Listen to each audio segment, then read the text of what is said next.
जिसे एक super critical operation करना है। Okay but the catch is उसके पास पेशेंट की हिस्ट्री नहीं है, ब्लड रिपोर्ट कहीं और है और एक्सरे दूसरे डिपार्टमेंट में फंसा हुआ है। ओह God chaos Can you imagine the chaos?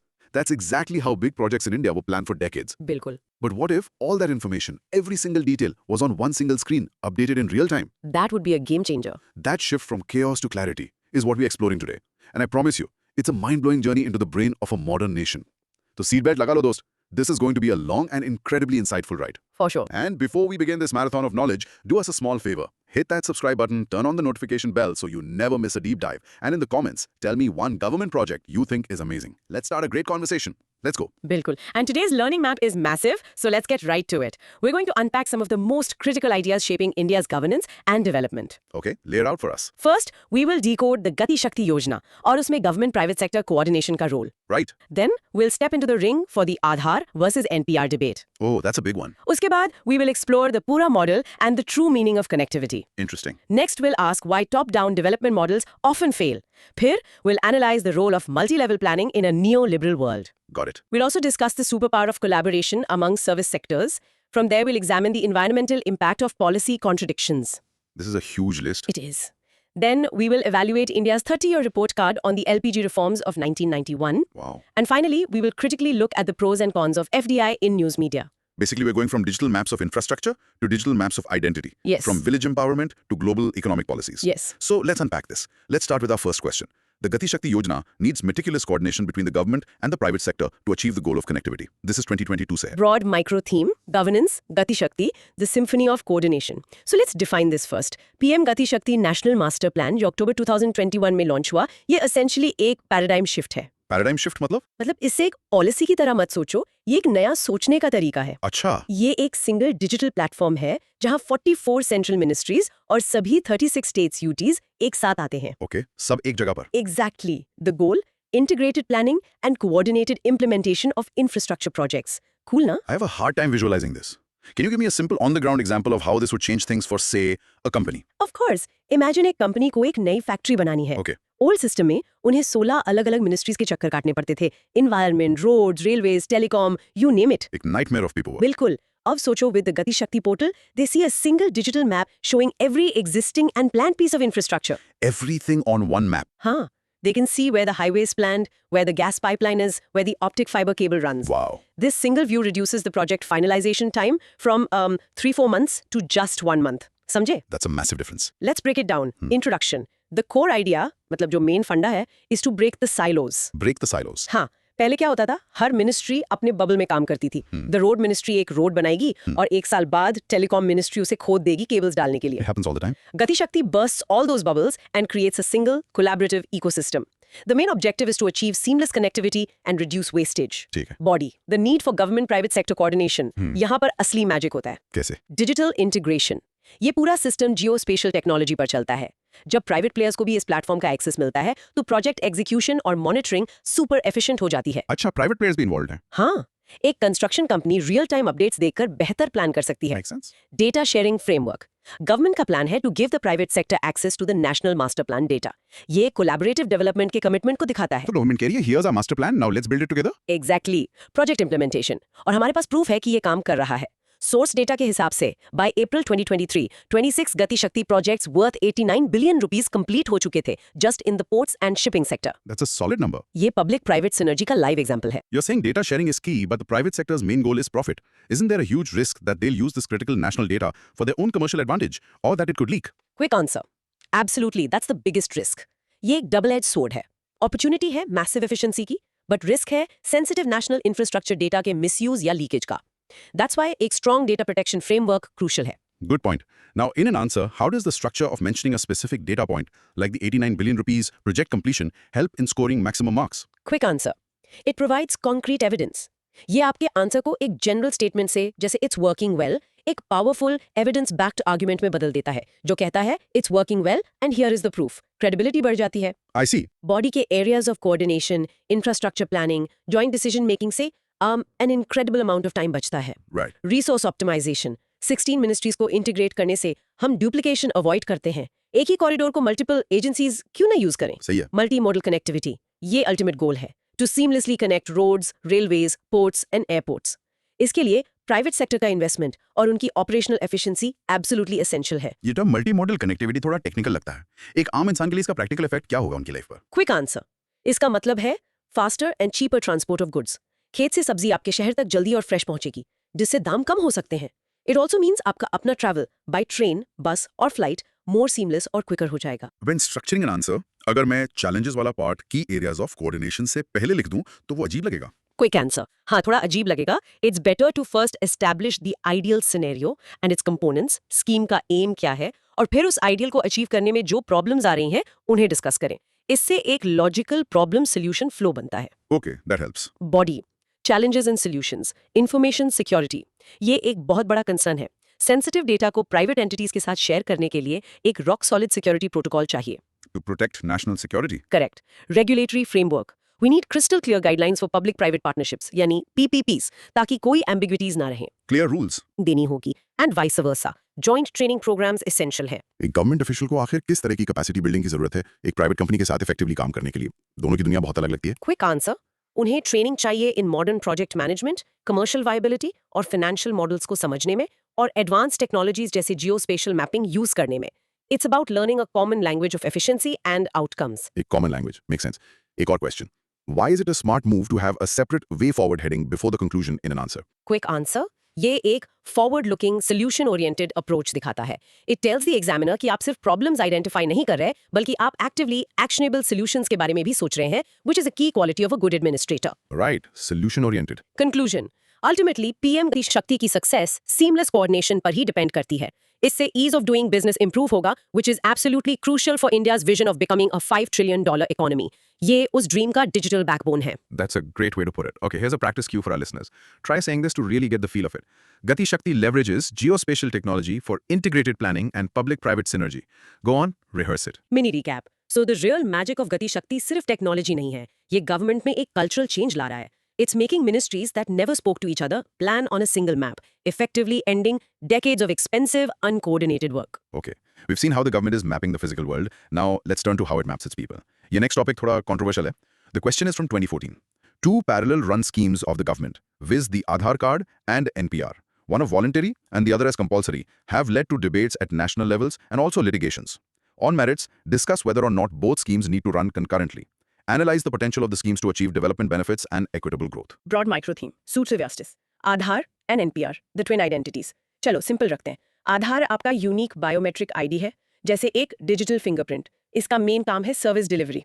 Okay, ration या सब्सिडी के लिए? करेक्ट। NPR यानी national population register usual residents of the country की एक लिस्ट है।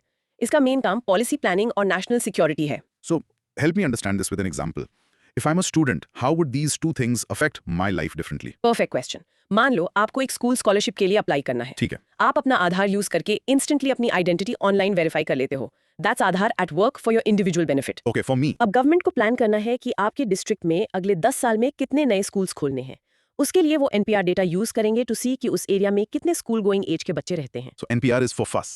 Precisely, let's break this down. Right. Introduction, इन दो मैसिव डेटाबेसेस का कोएग्जिस्टेंस, एक वॉलंटरी एक कंपल्सरी, ने एक बहुत बड़ी नेशनल डिबेट क्रिएट की है। Do we really need both? यही सवाल है, are they two sides of the same coin और अ वेस्टफुल डुप्लीकेशन?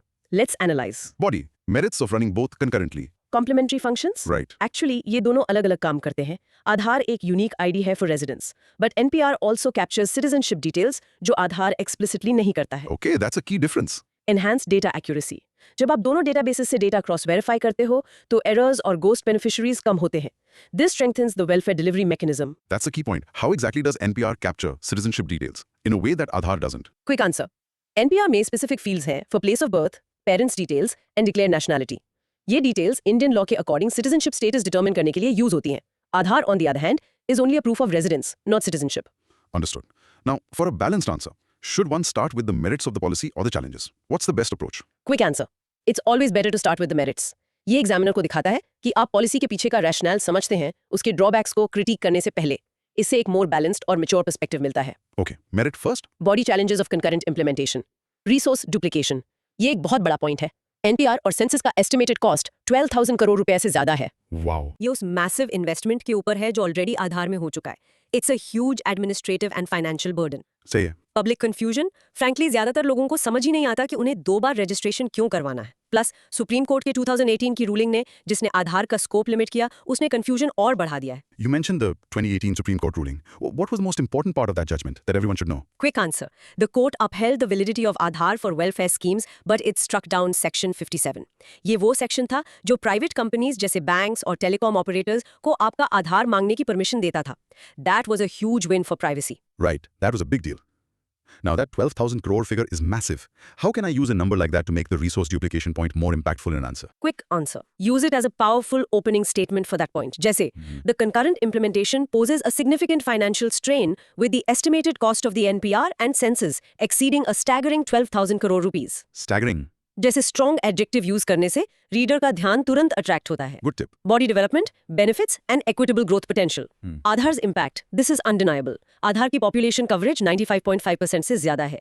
मार्च 2023 तक 136.65 करोड़ आधार कार्ड्स इशू हो चुके थे। That's almost everyone. हाँ, it has been a game changer for financial inclusion through eKYC. Right. NPR's contribution. NPR evidence-based policy making में help करता है. It allows for targeted interventions in underserved areas. So better planning. Challenges to equitable growth. सबसे बड़े challenges हैं privacy concerns, data security और technological barriers. ये चीजें most marginalized communities को exclude कर सकती हैं। Can you give me a real life example of exclusion of marginalized communities due to technological barriers? Quick answer. Absolutely. एक गांव में एक बुजुर्ग कंस्ट्रक्शन वर्कर के बारे में सोचो। सालों की मेहनत से उनके फिंगरप्रिंट्स घिस गए होंगे। अगर वो अपना आधार बायोमेट्रिकली ऑथेंटिकेट नहीं कर पाते तो उन्हें उनकी मंथली पेंशन या फूड रेशन से मना किया जा सकता है। That's a very real problem. Now, this is a topic with strong arguments on both sides. How do you conclude an answer like this without taking an extreme position? Quick answer. The best way is to suggest a middle path. ऐसे conclude करें कि जहां possible हो systems को integrate किया जाए but with a much stronger focus on privacy laws और robust grievance redressal mechanisms create किए जाएं। ये एक बैलेंस्ड और कंस्ट्रक्टिव व्यू पॉइंट दिखाता है। Suggest a middle path. Got it. Conclusion. The key is to integrate our Digital India initiatives with these powerful systems, but for very distinct and clear objectives.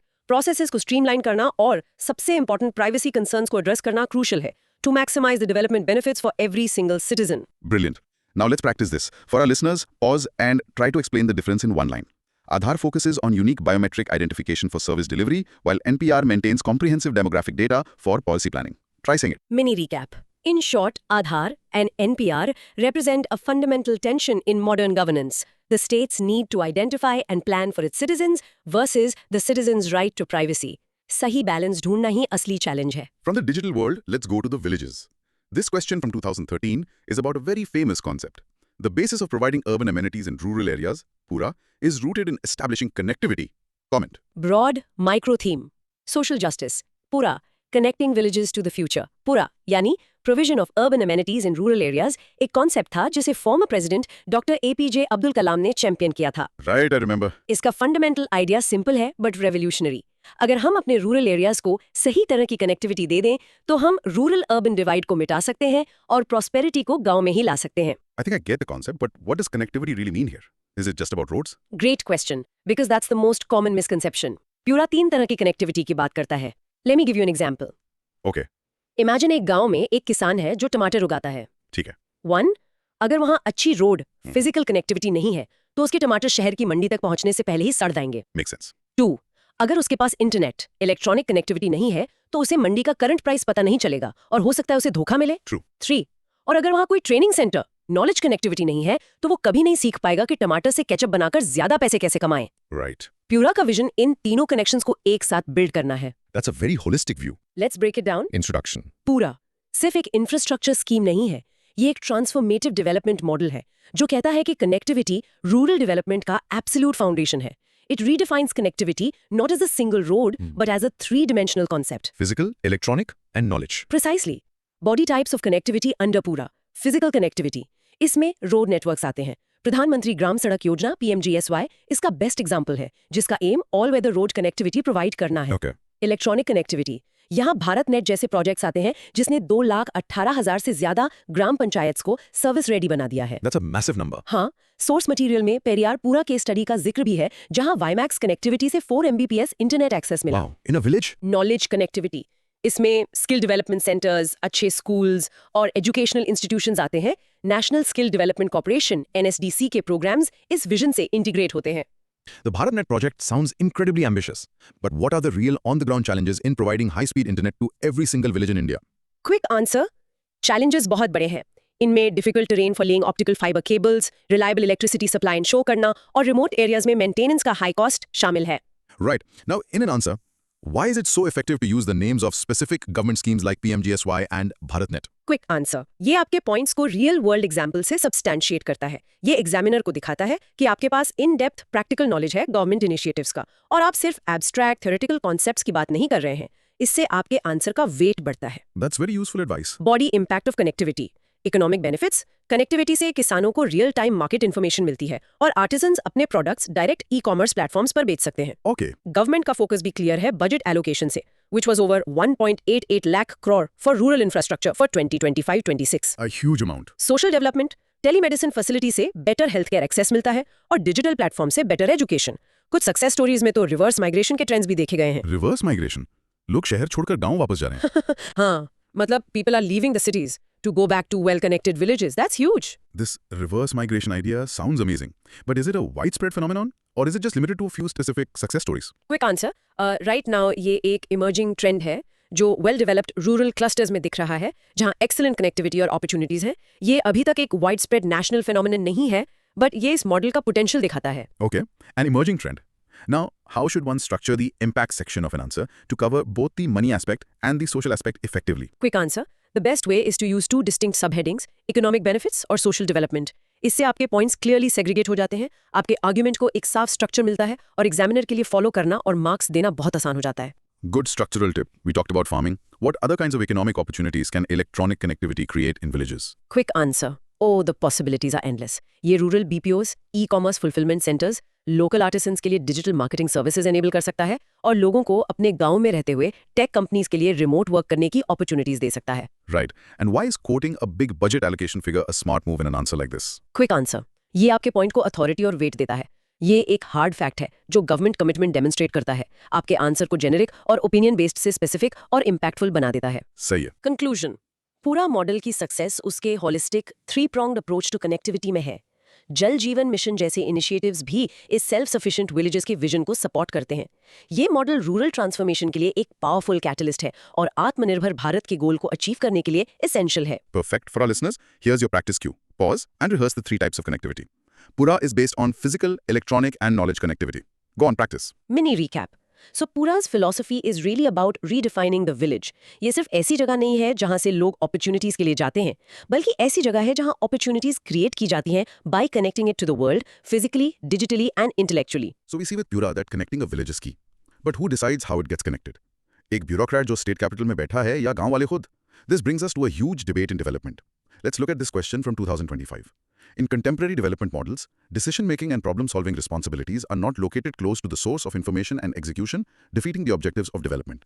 Critically evaluate. Broad micro theme: governance, decentralized decision making, bridging the policy reality gap. ये question एक fundamental problem पर focus कर रहा है। इतनी सारी अच्छी नियत वाली गवर्नमेंट स्कीम्स जमीन पर फेल क्यों हो जाती हैं? Right. The core issue is something called information asymmetry. Simple terms में, जो लोग कैपिटल सिटीज में बैठकर प्लान्स बनाते हैं, उनके पास वो real time ground level information नहीं होती जो लोकल कम्युनिटीज के पास होती है। Right.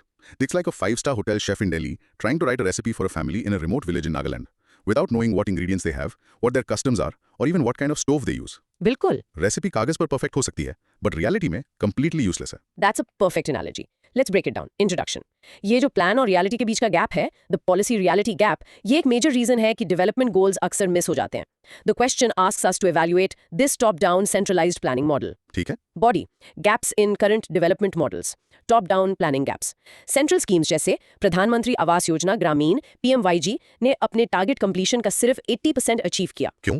क्योंकि दिल्ली से की गई प्लानिंग अलग अलग स्टेट्स की डाइवर्स रियलिटीज को अकाउंट में नहीं ले सकी। अच्छा. डिलेड रिस्पॉन्स मैकेनिज्म्स, MGNRAJ जैसी स्कीम में अक्सर 2-3 महीने का डिले होता है वेज पेमेंट्स में। जो स्कीम का पूरा पर्पस ही डिफीट कर देता है. Exactly, one size fits all approach. Ayushman Bharat जैसी स्कीम ओडिशा और झारखंड के ट्राइबल एरियाज में चैलेंजेस फेस करती है क्योंकि ये लोकल हेल्थ प्रैक्टिसेस और बिलीव्स को कंसिडर नहीं करती। Okay. रिसोर्स मिस एलोकेशन, इसका क्लासिक एग्जांपल स्वच्छ भारत मिशन से है, जहां राजस्थान और गुजरात जैसे ड्राई स्टेट्स में हजारों टॉयलेट्स तो बन गए, लेकिन पानी की अवेलेबिलिटी इंश्योर नहीं की गई. सही पकड़े। The source material mentions that information lag leads to a policy reality gap. How can modern technology help bridge this specific gap? Quick answer, technology real time data dashboards provide कर सकती है, जैसे ई Gram Swaraj portal. इससे central government के planners instantly देख सकते हैं कि ग्राउंड पर क्या हो रहा है, making them more informed and responsive to local needs. Got it. For structuring an answer like this, why is it so important to use specific, concrete examples for each gap you mention? Specific examples जैसे पीएमएजी का 80% completion rate या MG नालिगा का veg delay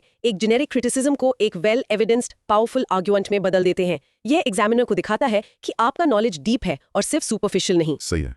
Examples are proof. Body success stories of decentralized decision making. लेकिन सब कुछ बुरा नहीं है। जब हम डिसीजन मेकिंग पावर को लोकल लेवल पर ले जाते हैं तो अमेजिंग सक्सेस स्टोरीज भी हैं। जैसे कि केरलाज कुडुम्बश्री मॉडल ये एक प्राइम एग्जाम्पल है। Local women self help groups 15,000 crore का एनुअल बजट मैनेज करती हैं। 15,000 crore. हाँ, with a stunning 98% project success rate. That is incredible. Andhra Pradesh village secretariats ये 23 एसेंशियल गवर्नमेंट सर्विसेज को सीधा गांव वालों के दरवाजे तक लाते हैं, सर्विस डिलीवरी को 60% से इंप्रूव करते हुए। Wow. Tamil Nadu's village resource planning committees इन्होंने कम्युनिटी लेड वाटरशेड मैनेजमेंट के थ्रू ग्राउंड वाटर लेवल्स को 85% तक इंप्रूव किया है। What's the secret sauce here? What is the core principle that makes a model like Kudumbashree so much more successful than a typical top-down scheme? Quick answer, the core principle is ownership. जब local community plan करती है, execute करती है और project से directly benefit करती है तो वो उसकी सक्सेस में डीपली इन्वेस्टेड होती है। ये उनका प्रोजेक्ट होता है, सरकार का प्रोजेक्ट नहीं। ओनरशिप की ये फीलिंग सेंट्रलाइज्ड स्कीम्स में अक्सर मिसिंग होती है। Ownership. That makes perfect sense.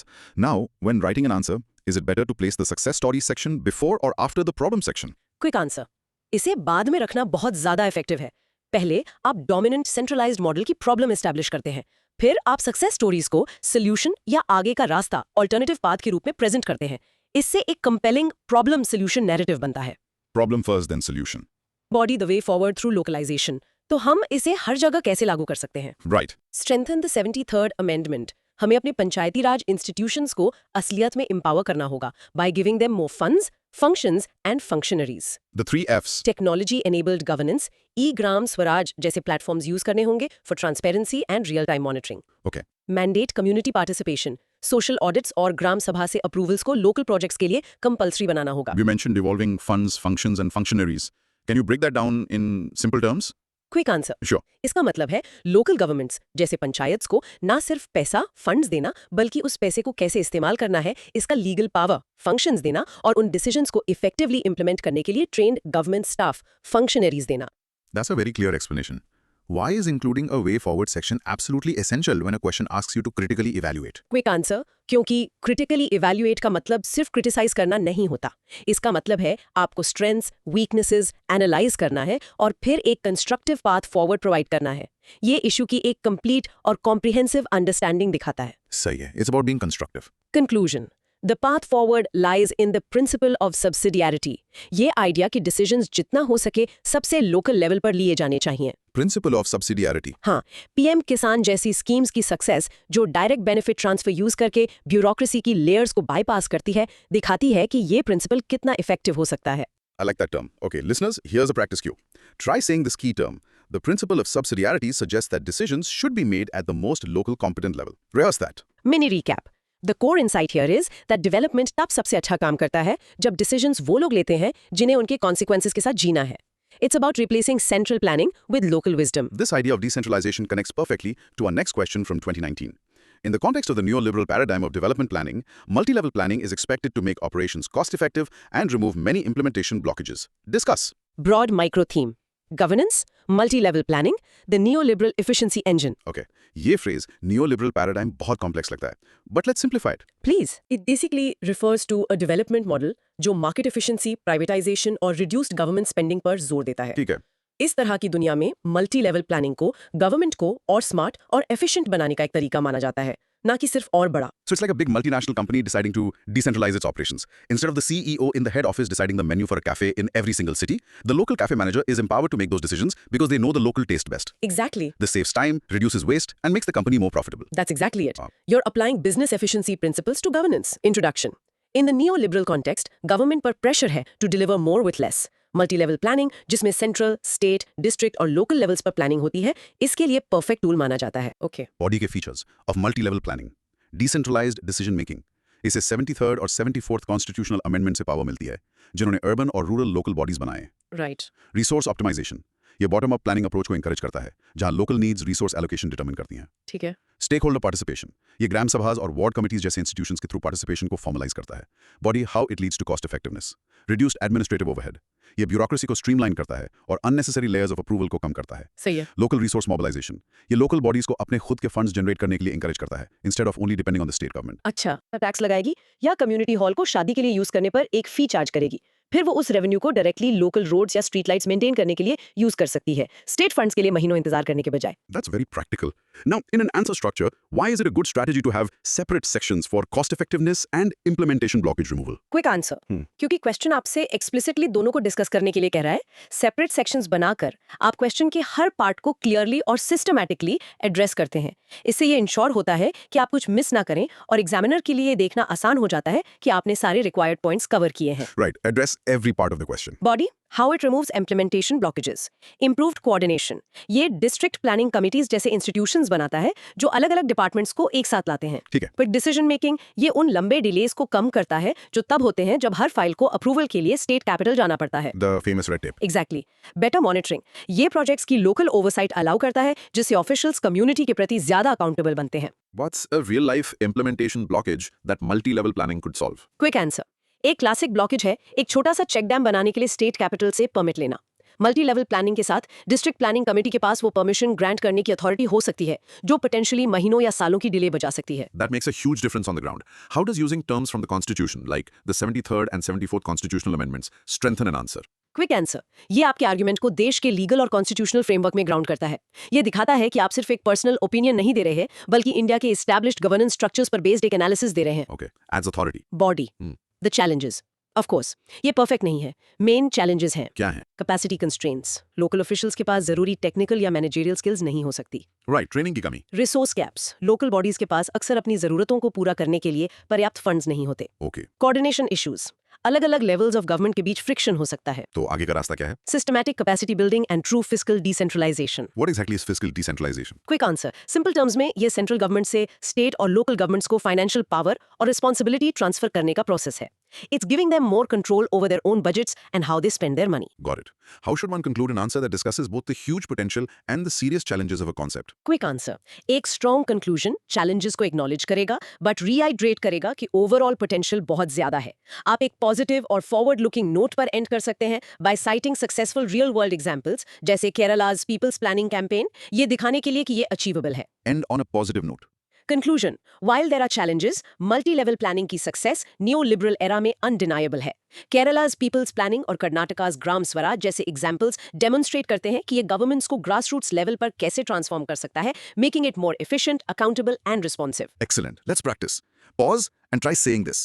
Multi-level planning, empowered by the 73rd and 74th amendments, enhances cost effectiveness through decentralized decision making. Practice it. Mini recap. The key insight is that in a market-driven world, government can't afford to be slow or wasteful. Multi-level planning governance को एक modern company जितना agile और efficient बनाने की strategy है। This idea of different parts of the government working together brings us to our next question, also from 2019. The need for cooperation among various service sectors has been an inherent component of development discourse. Partnership bridges the gap among the sectors. It also sets in motion a culture of collaboration and team spirit. In the light of the statements above, examine India's development process. Broad micro theme, governance, collaboration, culture, powering India's development. ये question पूरी तरह से synergy के बारे में है। The core idea is कि आज के कॉम्प्लेक्स प्रॉब्लम्स जैसे मैलन्यूट्रिशन या क्लाइमेट चेंज सिर्फ एक मिनिस्ट्री अकेले काम करके सॉल्व नहीं कर सकती। Right. The health ministry, the education ministry, the women and child development ministry, the environment ministry, उन सबको एक टीम की तरह काम करने की जरूरत है। It's like assembling a superhero team. Iron Man powerful है, लेकिन Thanos जैसे massive threat को हराने के लिए आपको पूरी Avengers टीम चाहिए। बिल्कुल। हर हीरो एक अलग स्किल लाता है। वैसे ही malnutrition जैसे चैलेंज को हराने के लिए आपको गवर्नमेंट डिपार्टमेंट्स की Avengers टीम चाहिए जो एक साथ काम करें। That is the perfect analogy. Let's break this down. Introduction. India का डेवलपमेंट नैरेटिव अब ये रिकॉग्नाइज कर रहा है कि कोई भी single sector complex multi dimensional challenges को सॉल्व नहीं कर सकता। अच्छा। The national multi sectoral action framework for a TB free India इसका एक बेहतरीन एग्जाम्पल है क्योंकि ये हेल्थ केयर, न्यूट्रिशन, एजुकेशन और सोशल वेलफेयर डिपार्टमेंट्स को एक साथ लाता है। Okay, a real world example. Body benefits of intersectoral collaboration, enhanced resource utilization. Collaboration resources, expertise और इंफ्रास्ट्रक्चर को पूल करने की अनुमति देता है। इसका एक prime example public private partnership PPP model है जो मुंबई और दिल्ली में वर्ल्ड क्लास एयरपोर्ट्स बनाने के लिए यूज किया गया। सही है। Improved service delivery, partnership ensure करती है कि सर्विसेज लोगों तक ज्यादा इफेक्टिवली पहुंचें। रायचूर में Rajiv Gandhi super speciality hospital health care में एक सक्सेसफुल गवर्नमेंट प्राइवेट पार्टनरशिप की केस स्टडी है। अच्छा, innovation and knowledge sharing. The national skill development corporation ने 1 करोड़ से ज्यादा यूथ को ट्रेन किया है by fostering partnerships between industry and academia. The PPP model in airports is often cited as a success story. What makes it such a good example of enhanced resource utilization? Quick answer, क्योंकि government ने land और regulatory framework provide किया, जबकि private sector capital, latest technology और operational efficiency लाया। दोनों में से कोई भी अकेले इतने वर्ल्ड क्लास एयरपोर्ट्स इतनी जल्दी नहीं बना सकता था। ये क्लासिक केस है 1+1 बिकमिंग 3 का। Right, the synergy effect. Now, when structuring an answer, why is it better to list benefits with specific named examples rather than just describing the benefits in theory? Quick answer, क्योंकि examples proof होते हैं। वो दिखाते हैं कि concept सिर्फ एक text book से ली गई थ्योरी नहीं है, बल्कि एक ऐसी स्ट्रैटेजी है जिसे रियल वर्ल्ड में सक्सेसफुली इंप्लीमेंट किया गया है। इससे आपका आंसर बहुत ज्यादा कन्विंसिंग और क्रेडिबल बनता है। Examples or proof? I'll remember that. Body challenges in implementation. लेकिन ये पार्टनरशिप्स बनाना आसान नहीं है। I can imagine. Coordination issues, ये सबसे बड़ी रुकावट है। सुप्रीम कोर्ट ने हाल ही में एनवायरमेंटल इश्यूज से डील करने में अलग-अलग मिनिस्ट्रीज के फ्रैगमेंटेड अप्रोच को क्रिटिसाइज किया था। अच्छा, इंस्टीट्यूशनल बैरियर्स, अलग-अलग वर्क कल्चर्स क्लैश कर सकते हैं। एक प्राइवेट कंपनी का fast paced profit driven culture एक गवर्नमेंट डिपार्टमेंट के हायरार्किकल कल्चर से बहुत अलग हो सकता है। सही है. इक्विटेबल रिसोर्स डिस्ट्रीब्यूशन, ये डिसाइड करना कि कौन क्या कंट्रीब्यूट करेगा और किसको कितना बेनिफिट मिलेगा, एक मेजर पॉइंट ऑफ कॉन्फ्लिक्ट हो सकता है। Can you give me an example of institutional barriers actually hindering collaboration in real life? Quick answer, imagine एक टेक स्टार्टअप एक गवर्नमेंट डिपार्टमेंट के साथ मिलकर एक ऐप बनाना चाहता है। स्टार्टअप घंटों में डिसीजंस लेना चाहता है, जबकि गवर्नमेंट डिपार्टमेंट को मल्टीपल लेवल्स ऑफ अप्रूवल की जरूरत है, जिसमें हफ्ते लग जाते हैं। प्रोसेसेस और कल्चर का ये क्लैश इतना फ्रिक्शन क्रिएट कर सकता है कि प्रोजेक्ट फेल हो जाए। That's a very clear example. How can one frame the way forward section to be actionable and not just generic advice like we should improve collaboration? Quick answer, by suggesting concrete specific steps. Improve policy कहने के बजाय आप कह सकते हैं develop a comprehensive framework like the UK India 2030 road map. Improve skills कहने के बजाय आप एक स्पेसिफिक एग्जांपल दे सकते हैं, जैसे strengthen institutional mechanisms like the oral health collaborative. Specificity is की। Be specific. Got it. Body the way forward for strengthening collaboration. Create a clear policy framework. हमें पार्टनरशिप्स के लिए क्लियर रूल्स ऑफ एंगेजमेंट की जरूरत है। Okay. Focus on capacity building. Officials को collaborative projects में manage करने और काम करने की ट्रेनिंग देनी चाहिए। Right. Leverage technology integration. Partners के बीच सीमलेस कम्युनिकेशन और डेटा शेयरिंग के लिए डिजिटल प्लेटफॉर्म्स का यूज करना चाहिए। You mentioned the Oral Health Collaborative. Citing a lesser known but very specific initiative like this seems like a good strategy. Why is that? Quick answer, ये दिखाता है कि आपके पास वाइड रेंज ऑफ नॉलेज है और आपने सबसे कॉमन ऑब्वियस एग्जांपल से आगे जाकर रिसर्च की है। ये आपके आंसर को भीड़ से अलग करता है और डीपर लर्निंग डेमोन्स्ट्रेट करता है। Make sure answers stand out. Fantastic. Conclusion, India के डेवलपमेंट प्रोसेस की फ्यूचर सक्सेस अब इस कोलैबोरेशन के कल्चर को फॉस्टर करने पर तेजी से डिपेंड करेगी। पार्टनरशिप ड्रिवन अप्रोचेस क्रूशियल है और आगे का रास्ता इन मैकेनिज्म्स को क्लियर गोल्स और प्रॉपर मॉनिटरिंग के साथ बिल्ड और स्ट्रेंथन करना है। Fantastic. Now, for our listeners, practice saying this. Intersectoral collaboration enables resource pooling and creates synergies for improved service delivery. Rehearse that. Mini recap. The core insight is that today's biggest problems are too complex for any one hero. The future of development is about building teams, often of rivals from different sectors, that learn to work together to solve a common problem. But sometimes these different sectors don't collaborate. They compete. And that leads to major problems, especially for our environment. Let's look at this question from 2018. Policy contradictions among various competing sectors and stakeholders have resulted in inadequate protection and prevention of degradation to the environment. Comment with relevant illustrations. Broad macro theme. Governance. The development versus environment dilemma. ये question एक classic और painful conflict के बारे में है। एक तरफ India जैसे देश को इकोनॉमिक ग्रोथ और जॉब्स क्रिएट करने के लिए रैपिड इंडस्ट्रियल डेवलपमेंट की जरूरत है। सही है? दूसरी तरफ ये डेवलपमेंट अक्सर एनवायरनमेंट को भारी कीमत पर मिलता है। The question is about how contradictory government policies एक इंडस्ट्री को प्रमोट कर रही हैं, दूसरी फॉरेस्ट को प्रोटेक्ट करने की कोशिश कर रही हैं, अंत में सिवियर एनवायरमेंटल डैमेज का कारण बनती हैं। It sounds like trying to press the accelerator and the brake of a car at the same time. बिल्कुल। Ministry of commerce industrial growth के लिए एक्सेलरेटर दबा रही है, जबकि मिनिस्ट्री ऑफ एनवायरनमेंट नेचर को बचाने के लिए ब्रेक मार रही है। Exactly. The result is a jerky, inefficient ride and a damaged engine, or in this case, a degraded environment. That's a precise analogy. Introduction. India की environmental governance इस dilemma में फंसी हुई है। एक शॉकिंग स्टैटिस्टिक है वर्ल्ड एयर क्वालिटी रिपोर्ट 2023 से। India was ranked as the 5th most polluted country in the world. Fifth, that's terrible. ये इन पॉलिसी कॉन्ट्रडिक्शंस का डायरेक्ट आउटकम है। Body policy contradictions and their impact. Legislative framework versus implementation. हमारे पास कागज पर कुछ बेहतरीन कानून है, जैसे एनवायरमेंट प्रोटेक्शन एक्ट ऑफ 1986, लेकिन जमीन पर इन्फोर्समेंट अक्सर बहुत कमजोर होता है। The famous implementation gap. हाँ, तमिलनाडु में वेदांता कॉपर स्मेल्टर केस इसका एक क्लासिक इलस्ट्रेशन है जहां इंडस्ट्रियल इंटरेस्ट बार बार एनवायरमेंटल रेगुलेशन से टकराएं। Okay. Development versus environmental protection. Rapid industrialization के लिए जो पुश है उसके कारण एनवायरमेंटल सेफगार्ड्स को अक्सर ओवरराइड कर दिया जाता है। गुजरात में लाइमस्टोन एक्सट्रैक्शन का केस जिसने सिग्निफिकेंट कोस्टल डेग्रेडेशन किया इसका एक रेलेवेंट एग्जांपल है। अच्छा। Institutional challenges. हमारे पास मल्टीपल एजेंसीज हैं जिनके जुरिस्डिक्शंस ओवरलैप करते हैं, जैसे स्टेट पोल्यूशन कंट्रोल बोर्ड्स और नेशनल ग्रीन ट्रिब्यूनल। इससे क्या होता है? इससे कंफ्यूजन, कोऑर्डिनेशन गैप्स क्रिएट होते हैं और वायलेटर्स को बच निकलने का मौका मिल जाता है। What does overlapping jurisdictions mean in a practical sense? How does it cause a problem? Quick answer.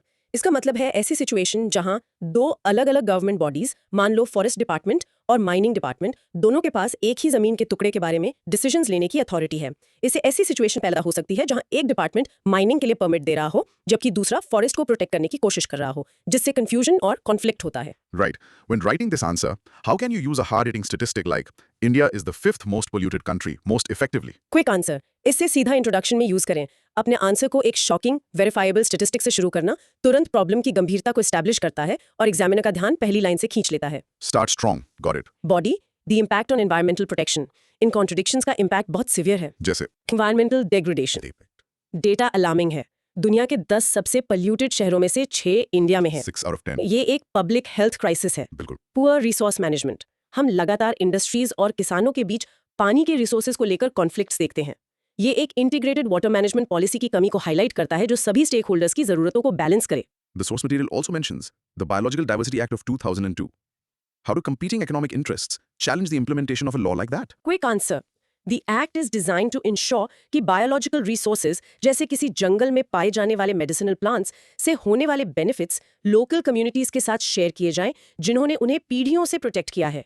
However, powerful pharmaceutical या कॉस्मेटिक कंपनीज अक्सर इन रिसोर्सेज को प्रॉफिट के लिए एक्सप्लॉइट करती हैं बिना फेयर कॉम्पेंसेशन दिए, जिससे कानून का पूरा उद्देश्य ही खत्म हो जाता है। So the law exists but is not followed. Now this question specifically asks for relevant illustrations. How do you structure an answer to meet that demand effectively? Quick answer. आपको अपने हर एक पॉइंट के लिए एक स्पेसिफिक केस स्टडी या example embed करना ही होगा। Legislative failure के पॉइंट के लिए आपको वेदांता केस साइट करना होगा।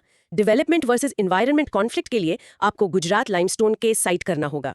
इलस्ट्रेशंस ऑप्शनल नहीं है, वो आंसर का कोर है। Okay, illustrations are mandatory. Strengthening institutions. हमें अपनी इंस्टीट्यूशंस जैसे स्टेट पोल्यूशन कंट्रोल बोर्ड्स को एम्पावर करना होगा और ठीक से फंड करना होगा ताकि वो बिना किसी डर या फेवर के कानून लागू कर सके। What does harmonization of policies actually mean? Can you give an example? Quick answer. इसका मतलब है पॉलिसीज को रीराइट या अमेंड करना ताकि वो एक दूसरे को कॉन्ट्रडिक्ट ना करें। फॉर एग्जाम्पल, ये इंश्योर करना कि एक इंडस्ट्रियल पॉलिसी जो नई फैक्ट्री सेटअप करने के लिए सब्सिडीज ऑफर करती है वो लेटेस्ट क्लीन टेक्नोलॉजी के यूज को भी अनिवार्य बनाए और पोल्यूशन के लिए सख्त पेनल्टीज रखे। That's a great example. To conclude an answer on such a serious topic, is it better to sound pessimistic about the future or optimistic? Quick answer. It's best to be realistic but hopeful. Evidence के आधार पर problem की गंभीरता को acknowledge करें, लेकिन national clean air programme NCAP जैसे positive और प्रॉमिसिंग इनिशिएटिव्स का जिक्र करके कंक्लूड करें, ये दिखाने के लिए कि पॉलिटिकल विल और कंसर्टेड एक्शन से सॉल्यूशंस पॉसिबल हैं। Realistic but hopeful. कंक्लूजन। आगे का रास्ता एक बैलेंस्ड अप्रोच की मांग करता है जहां डेवलपमेंट और एनवायरमेंटल प्रोटेक्शन को एक ही सिक्के के दो पहलू के रूप में देखा जाए, ना कि कंपीटिंग इंटरेस्ट्स के रूप में। इसके लिए इंटीग्रेटेड पॉलिसी मेकिंग की जरूरत है। NCAP जैसे सक्सेस स्टोरीज दिखाती हैं कि कोऑर्डिनेटेड एक्शन से इन कॉन्ट्रडिक्शंस को रिजॉल्व किया जा सकता है। Got it. Now, for our listeners, pause and practice saying this powerful sentence. Policy contradictions between developmental imperatives and environmental safeguards lead to systemic degradation. Go on, practice. Mini recap. The core insight is that environmental degradation in India सिर्फ एक accident नहीं है। ये अक्सर एक government के खुद से लड़ने का प्रिडिक्टेबल सिस्टेमिक रिजल्ट है। एक हाथ हर कीमत पर ग्रोथ के लिए जोर दे रहा है और दूसरा हाथ उस मेस को साफ करने की कोशिश कर रहा है। Let's shift gears now from the environment to the economy. This question from 2016 asks us to look back at a pivotal moment in India's history. Has the Indian governmental system responded adequately to the demands of liberalization, privatization, and globalization started in 1991? What can the government do to be responsive to this important change? Broad micro theme, governance, LPG reforms, a 30-year report card. ये question एक comprehensive evaluation मांग रहा है। 1991 के LPG reforms India के लिए एक साइस्मिक shift थे। बिल्कुल।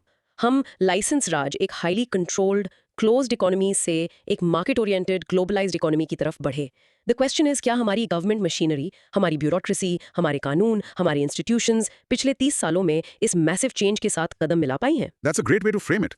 It's like we upgraded our national vehicle from a bullock cart to a Formula One car in 1991. Yes. The question is, did we also train the driver? Build a modern racetrack and set up a high-tech pit crew? Or are we still trying to drive the F1 car using bullock cart rules and on muddy village roads? That's a fantastic analogy. Let's start with the positive side. Introduction. 1991 के reforms ने India की economic potential को unleash किया। Governmental system को एक market lead economy की demands के अनुसार अडेप्ट करना पड़ा और इसने कई की एरियाज में रिस्पॉन्ड किया है। हालांकि चैलेंजेस अभी भी हैं। ठीक है। Body the government's positive response to LPG reforms, policy and institutional reforms. The new economic policy of 1991 ने इंडस्ट्रियल लाइसेंसिंग के कॉम्प्लेक्स सिस्टम को डिसमेंटल कर दिया। Right, the end of license Raj. हाँ, हमने ease of doing business ranking में एक dramatic jump देखा, from 142nd in 2014 to 63rd in 2020। That's impressive. हमने सेबी स्टॉक मार्केट के लिए और सीसीआई फेयर कंपटीशन के लिए जैसे मॉडर्न रेगुलेटरी बॉडीज भी बनाए। Okay. Economic performance central public sector enterprises CPSEs ने FY24 में ₹3.22 लाख करोड़ का रिकॉर्ड नेट प्रॉफिट देखा। हमने सब्सटेंशियल एफडीआई इनफ्लो अट्रैक्ट किया है और गवर्नमेंट का इंफ्रास्ट्रक्चर पर स्पेंडिंग ऑल टाइम हाई पर है। That jump in the ease of doing business ranking is really impressive. What were some of the specific reforms that contributed to this? Quick answer. की reforms में आए new business शुरू करने के processes को simplify करना, कंस्ट्रक्शन परमिट्स के लिए एक सिंगल विंडो सिस्टम इंट्रोड्यूस करना, एंटरप्रेन्योर्स के लिए क्रेडिट एक्सेस आसान बनाना और of course goods and services tax GST का इंप्लीमेंटेशन, जिसने पूरे टैक्सेशन सिस्टम को स्ट्रीमलाइन कर दिया। Right. GST was a big one. Structurally, why is it important to present the positive responses first before getting into the areas requiring attention in an evaluation question? Quick answer. ये एक balanced और fair perspective provide करता है। ये दिखाता है कि आप शॉर्टकमिंग्स को क्रिटिकली एनालाइज करने से पहले की गई सिग्निफिकेंट प्रोग्रेस को एक्नॉलेज करते हैं। इससे आपका क्रिटिक ज्यादा क्रेडिबल, न्यूआंस्ड और कम वन साइडेड लगता है। Okay, present a balanced view. Body areas requiring government attention, लेकिन अभी भी मेजर एरियाज हैं जहां सिस्टम को कैचअप करने की जरूरत है। जैसे कि एडमिनिस्ट्रेटिव रिफॉर्म्स। हमें अभी भी रेड टेपिज्म को ड्रास्टिकली कम करने की जरूरत है। हमारे रेगुलेटरी फ्रेमवर्क्स को इंटरनेशनल स्टैंडर्ड्स के बराबर स्ट्रॉन्ग करने की जरूरत है। ठीक है, हमें हर स्टेट में असलियत में functional single window clearance systems चाहिए। सही है। इकोनॉमिक मेजर्स, डिसइन्वेस्टमेंट प्रोसेस यानी पब्लिक सेक्टर कंपनीज में गवर्नमेंट स्टेक्स बेचना को तेज करने की जरूरत है। पीपीपी मॉडल्स को और ट्रांसपेरेंट और इफेक्टिव बनाना होगा और हमें अपनी लेबर मार्केट फ्लेक्सिबिलिटी को इंप्रूव करना होगा। What is red tapeism and how does it specifically hinder a globalized economy? Quick answer. Red tapism excessive, rigid और टाइम कंज्यूमिंग ब्यूरोक्रेटिक प्रोसीजर्स को कहते हैं। बेसिकली बहुत ज्यादा फॉर्म्स और बहुत ज्यादा रूल्स। एक ग्लोबलाइज्ड इकोनॉमी में जहां स्पीड सब कुछ है, ये फॉरेन इन्वेस्टर्स को इंडिया के बजाय वियतनाम या सिंगापुर जैसे ज्यादा एफिशिएंट देशों को चुनने पर मजबूर कर सकता है। And how does labor market flexibility connect to the LPG reforms? That seems like a separate issue. Quick answer. ये डायरेक्टली कनेक्टेड है। ग्लोबलाइजेशन के लिए जरूरी है कि कंपनीज एजाइल हों, ग्लोबल डिमांड के आधार पर जल्दी से स्केल अप या डाउन कर सकें। रिजिड लेबर लॉज कंपनीज के लिए वर्कर्स को हायर और फायर करना बहुत मुश्किल बना सकते हैं, जिससे उनकी कंपेटिटिवनेस कम हो जाती है। फ्लेक्सिबिलिटी वर्कर राइट्स को प्रोटेक्ट करने और ग्लोबल मार्केट में बिजनेस नीड्स को पूरा करने का एम रखती है। I see the connection now. In the way forward part of an answer like this, is it better to suggest radical, brand new ideas or focus on improving the things that are already in motion? Quick answer. It's best to suggest a mix of both. आपको digital India और GST जैसे ongoing successful initiatives को strengthen करने की जरूरत का जिक्र करना चाहिए, जो दिखाता है कि आप रियलिटी में ग्राउंडेड है। साथ ही आपको कॉम्प्रहेंसिव एडमिनिस्ट्रेटिव रिफॉर्म्स जैसे आगे के बड़े कदम भी सुझाने चाहिए, ये दिखाने के लिए कि आप फॉरवर्ड थिंकिंग है। So, a mix of continuation and new ideas. What exactly does disinvestment mean and why is it considered a key part of the LPG agenda? Quick answer. Disinvestment का मतलब है गवर्नमेंट का public sector companies में अपना stake बेचना, चाहे partially हो या फुली। ये प्राइवेटाइजेशन एजेंडा का एक कोर पार्ट है। इसके गोल्स हैं प्राइवेट सेक्टर का कैपिटल और एफिशिएंसी लाना, गवर्नमेंट पर फाइनेंशियल बर्डन कम करना और दूसरे डेवलपमेंट प्रोजेक्ट्स के लिए फंड्स रेज करना। Okay, that's clear. Conclusion, the Indian governmental system ने रिस्पॉन्ड किया है, लेकिन अक्सर एक लैग के साथ। To be truly responsive, government को अपना रिफॉर्म एजेंडा कंटिन्यू करना होगा with a renewed focus on digital governance, strengthening institutions and enhancing market efficiency. Digital India और जीएसटी जैसे गेम चेंजर्स की सक्सेस दिखाती है कि इंडिया में बोल्ड रिफॉर्म की कैपेसिटी है, लेकिन सस्टेन्ड एफर्ट्स की जरूरत है। Perfect. Now, let's practice this. Pause and rehearse this summary. While LPG reforms spurred economic growth, administrative reforms are now crucial for enhancing market efficiency and global competitiveness. Mini recap. The core insight is this. 1991 के reforms ने India के economic engine को government run से market run में बदल दिया, लेकिन 30 सालों से हम इस नए इंजन को एक पुराने ऑपरेटिंग सिस्टम, हमारी ब्यूरोक्रेसी के साथ चला रहे हैं। असली चैलेंज अब उस पूरे गवर्नमेंटल ऑपरेटिंग सिस्टम को अपग्रेड करना है। And for our final question, we move to a very sensitive and relevant topic from 2014. Though 100% FDI is already allowed in non-news media like a trade publication and general entertainment channel, the government is mulling over the proposal for increased FDI in news media for quite some time. What difference would an increase in FDI make? Critically evaluate the pros and cons. Broad micro theme, governance, FDI news media, balancing capital and culture. ये एक बहुत sensitive topic है। एक तरफ ज्यादा foreign direct investment, FDI हमारी news industry में जरूरी पैसा, टेक्नोलॉजी और ग्लोबल स्टैंडर्ड्स ला सकता है। सही है। दूसरी तरफ ऐसा कंसर्न है कि इससे फॉरेन एंटिटीज को पब्लिक ओपिनियन और हमारे नेशनल डिस्कोर्स को इन्फ्लुएंस करने का मौका मिल सकता है। Right. It's a classic head versus heart dilemma. The head, the logical part, says we need the money, the tech, the global expertise to compete and grow. हाँ, But the heart, the emotional part, says wait a minute, news सिर्फ साबुन बेचने जैसा business नहीं है. It's the fourth pillar of democracy. Can we risk foreign control over our national conversation? that's an excellent summary of the entire debate. Introduction, context set करने के लिए India का media and entertainment M&E sector 2024 में INR 2.5 trillion तक पहुंच गया, जिसमें digital media सबसे बड़ा और सबसे तेजी से बढ़ने वाला सेगमेंट है। 2.5 trillion. That's massive. इस एक्सप्लोसिव ग्रोथ की वजह से फॉरेन इन्वेस्टमेंट का सवाल और भी क्रिटिकल और अर्जेंट हो जाता है। Body, potential benefits of increased FDI, the pros, capital infusion and infrastructure. ये सबसे ऑब्वियस बेनिफिट है। ज्यादा पैसा मतलब हमारे न्यूज चैनल्स लेटेस्ट टेक्नोलॉजी में अपग्रेड कर सकते हैं, अपनी ब्रॉडकास्टिंग क्वालिटी इंप्रूव कर सकते हैं और बेहतर जर्नलिज्म में इन्वेस्ट कर सकते हैं। Right. प्रोफेशनल एक्सीलेंस, इससे जर्नलिज्म में ग्लोबल बेस्ट प्रैक्टिसेस, हमारे जर्नलिस्ट्स के लिए बेहतर ट्रेनिंग और रिपोर्टिंग के हाईएस्ट स्टैंडर्ड्स तक एक्सेस मिल सकता है। Okay. इकोनॉमिक ग्रोथ, इससे सिग्निफिकेंट जॉब क्रिएशन हो सकता है और M&E सेक्टर की ओवरऑल ग्रोथ में कंट्रीब्यूट कर सकता है, जिसके आगे और भी बढ़ने का प्रोजेक्शन है। You mentioned global best practices. What does that actually mean in the world of journalism? Quick answer, इसका मतलब कई चीजें हो सकती हैं। एक स्टोरी पब्लिश होने से पहले ज्यादा rigorous fact checking standards, sensitive issues को कैसे रिपोर्ट करना है इस पर strong ethical guidelines, complex data को एनालाइज करने के लिए एडवांस्ड डेटा जर्नलिज्म टेक्निक्स और ऑनलाइन ऑडियंसेस के लिए ज्यादा sophisticated digital story telling formats. Understood. When you get a question that asks you to evaluate pros and cons, what is the best way to structure the body of the answer? Quick answer, the most effective structure is to have clear separate sections. एक section pros या benefits को dedicate करें और दूसरा cons या challenges को। हर section के नीचे हर स्पेसिफिक पॉइंट के लिए बुलेट पॉइंट्स या सब हेडिंग्स यूज करें, जैसे कैपिटल इन्फ्यूजन या एडिटोरियल इंडिपेंडेंस। इससे आपका आंसर हाईली ऑर्गेनाइज्ड और एग्जामिनर के लिए पढ़ना और मार्क करना आसान हो जाता है। Separate sections for pros and cons. Simple and effective. Body, the challenges and concerns, the cons, यहाँ इस इशू का दिल है। Okay. एडिटोरियल इंडिपेंडेंस, ये सबसे बड़ा रिस्क है। फॉरेन इन्वेस्टर्स न्यूज नैरेटिव्स को अपने बिजनेस या पॉलिटिकल इंटरेस्ट्स के अनुसार इन्फ्लुएंस करने की कोशिश कर सकते हैं, जो पोटेंशियली इंडिया के नेशनल इंटरेस्ट्स को कॉम्प्रोमाइज कर सकता है। The biggest fear. Cultural impact, local और रीजनल कंटेंट के डाइल्यूशन का डर है। न्यूज वेस्टर्नाइज्ड हो सकती है और बहुत से इंडियंस की रियलिटी से डिस्कनेक्ट हो सकती है। सही है. मार्केट डायनामिक्स, फॉरेन कैपिटल की बाढ़ छोटे, डोमेस्टिक और खासकर वर्नाक्युलर यानी रीजनल लैंग्वेज मीडिया हाउसेस को नुकसान पहुंचा सकती है। Can you give me a hypothetical but realistic example of foreign influence on news narratives? Quick answer, imagine एक फॉरेन इन्वेस्टर जिसके एक पड़ोसी देश में सिग्निफिकेंट बिजनेस इंटरेस्ट है। वो जिस न्यूज चैनल में उन्होंने इन्वेस्ट किया है उस पर प्रेशर डाल सकते हैं कि वो उस देश के बारे में नेगेटिव स्टोरीज को कम दिखाए या एक सर्टेन पॉलिटिकल व्यू पॉइंट को प्रमोट करे जो उनके बिजनेस को फायदा पहुंचाए। ये एक सटल लेकिन पावरफुल तरह का इन्फ्लुएंस है। That's a scary thought. And how does FDI threaten vernacular media specifically? It seems they serve a different audience. Quick answer, बड़े फॉरेन फंडेड मीडिया जायंट्स बहुत ज्यादा सैलरीज ऑफर कर सकते हैं, बेहतर टेक्नोलॉजी यूज कर सकते हैं और मैसिव मार्केटिंग कैंपेन्स अफोर्ड कर सकते हैं। इससे छोटे रीजनल लैंग्वेज न्यूज़पेपर्स या चैनल्स के लिए बेस्ट जर्नलिस्ट्स, एडवर्टाइजिंग रेवेन्यू और ऑडियंस के अटेंशन के लिए compete करना बहुत मुश्किल हो जाता है। Right. They can't compete with that kind of money. What's the role of a strong way forward section in this type of evaluative question? It seems like after listing pros and cons, the job is done. Quick answer, way forward actually सबसे important part है। ये एक synthesis की तरह काम करता है।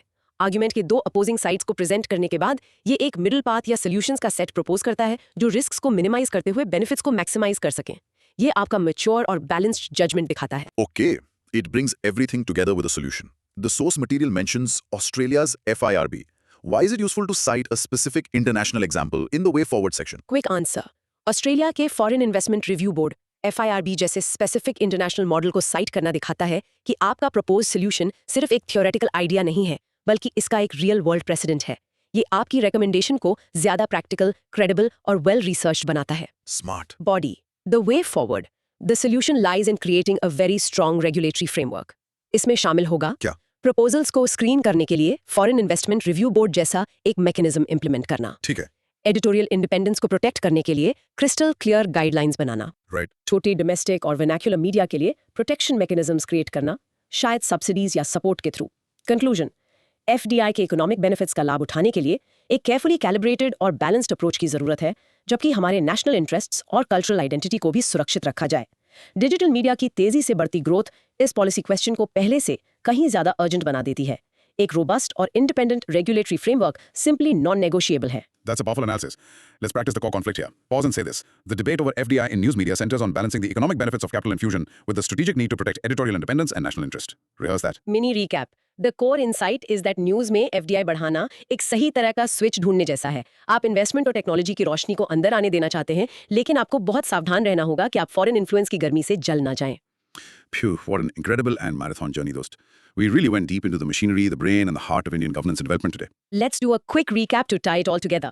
Today's broad micro theme was governance and social justice in India. हमने बहुत सारा ग्राउंड कवर किया। Let's hear it. हमने गति शक्ति से शुरू किया, जहां ASLI इनसाइट टेक्नोलॉजी नहीं बल्कि वो कल्चरल शिफ्ट है जो ये गवर्नमेंट डिपार्टमेंट्स को एक साथ काम करने के लिए फोर्स कर रहा है। Right. फिर हमने आधार वर्सेस NPR डिबेट को डाइसेक्ट किया, इसे स्टेट की जानने की जरूरत और सिटीजन के प्राइवेसी के अधिकार के बीच एक फंडामेंटल टेंशन के रूप में देखा। सही है। हमने देखा कि कैसे पूरा सिर्फ इंफ्रास्ट्रक्चर के बारे में नहीं है, बल्कि 3 डायमेंशनल कनेक्टिविटी के थ्रू इंडियन विलेज को एक अपॉर्चुनिटी हब के रूप में रीडिफाइन करने के बारे में है। True. हमने सेंट्रलाइज्ड डेवलपमेंट मॉडल्स को क्रिटिकली इवैल्यूएट किया, ये निष्कर्ष निकालते हुए कि असली डेवलपमेंट तब होता है जब हम सेंट्रल प्लानिंग के बजाय लोकल विजडम पर भरोसा करते हैं। Local wisdom, I like that. हमने एक्सप्लोर किया कि कैसे multi level planning essentially governance के प्रोसेस में एफिशिएंसी और एजिलिटी के बिजनेस प्रिंसिपल्स को अप्लाई करने के बारे में है। The fine car analogy. हमने समझा कि इंटरसेक्टोरल कोलैबोरेशन अलग अलग मिनिस्ट्रीज की सुपर हीरो टीम्स बनाने के बारे में है, ताकि उन प्रॉब्लम से निपट सकें जो किसी एक हीरो के लिए बहुत बड़ी हैं। The Avengers of governance. हमने एनवायरनमेंट को नुकसान पहुंचाने वाले पॉलिसी कॉन्ट्रडिक्शंस के गंभीर इशू पर भी बात की, जहां गवर्नमेंट अक्सर खुद से ही लड़ रही होती है। The accelerator and the brake. फिर हमने इंडिया के LPG रिफॉर्म्स पर रिस्पांस को असेस किया, ये महसूस करते हुए कि 1991 में इकोनॉमिक इंजन तो बदल गया था, लेकिन ब्यूरोक्रेटिक ऑपरेटिंग सिस्टम को अभी भी एक मेजर अपग्रेड की जरूरत है। The OS upgrade. फाइनली हमने FDI इन न्यूज मीडिया पर डिबेट किया, इसे इन्वेस्टमेंट को आमंत्रित करने और हमारी नेशनल स्टोरी की इंटेग्रिटी को प्रोटेक्ट करने के बीच एक क्रूशियल चॉइस के रूप में फ्रेम किया। So here's something to mull over. We talked a lot about data and digital platforms today, Gati Shakti, Aadhaar, BharatNet. As we move towards a more data-driven governance model, where the government knows more and more about its land and its people, what is the one new fundamental right every citizen might need to protect themselves in this new digital world? Think about it. That's a powerful question to end with. Keep that curiosity alive. Absolutely. If this marathon deep dive gave you as much energy as it gave us, then you know the drill. Like, share, and subscribe. Comment below with your biggest takeaway from today's charcha. Hum milenge next time with another fascinating journey into knowledge. Keep learning, keep questioning.